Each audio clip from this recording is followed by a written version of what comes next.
Yeah. Yes. Yeah. Whenever you're ready, Brian, let me know.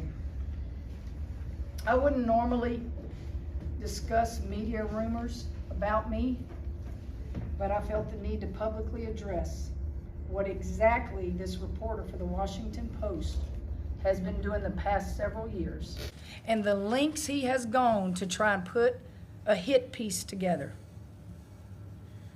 This reporter has been working on a story about me for 2 years. After 2 years of trying to get me to sit with him for an interview, he contacts LSU on Tuesday as we were getting ready for the first round game of this tournament with more than a dozen questions, demanding a response by Thursday, right before we're scheduled to tip off. Are you kidding me? This was a ridiculous deadline that LSU and I could not possibly meet, and the reporter knew it. It was just an attempt to prevent me from commenting and an attempt to distract us from this tournament. It ain't gonna work, buddy. Unfortunately, this is part of a pattern that goes back years.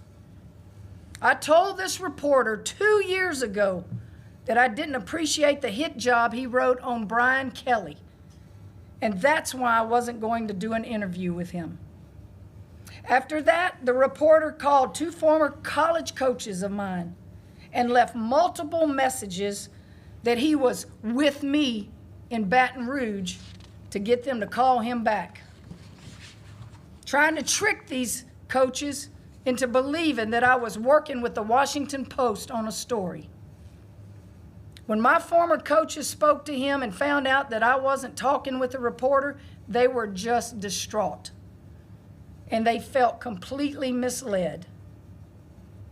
Former players have told me that the Washington Post has contacted them and offered to let them be anonymous in a story if they'll say negative things about me.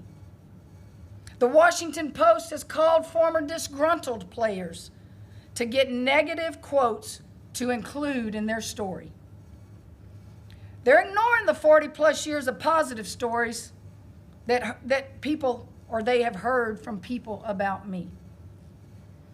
But you see, reporters who give a megaphone to a one-sided, embellished version of things aren't trying to tell the truth.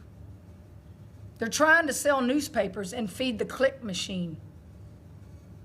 This is exactly why people don't trust journalists and the media anymore. It's these kinds of sleazy tactics and hatchet jobs that people are just tired of. I'm fed up, and I'm not going to let the Washington Post attack this university, this awesome team of young women I have, or me without a fight. I've hired the best defamation law firm in the country, and I will sue the Washington Post if they publish a false story about me. Not many people are in a position to hold these kind of journalists accountable, but I am, and I'll do it. That's all I'm going to say about this right now. And now I'm going to get back to talking about my basketball team and winning this game tomorrow. All right, Coach, thank you very much. As you all know, you've been here regularly. Coach Mulkey usually does not make opening statements, so that's all on that topic. If you have questions about LSU's game yesterday and the win over Rice, or the game tomorrow at 2 o'clock against Middle Tennessee, we will open up the floor to questions for Coach Mulkey. Please introduce yourself and your affiliation. And with that, we'll open up the floor.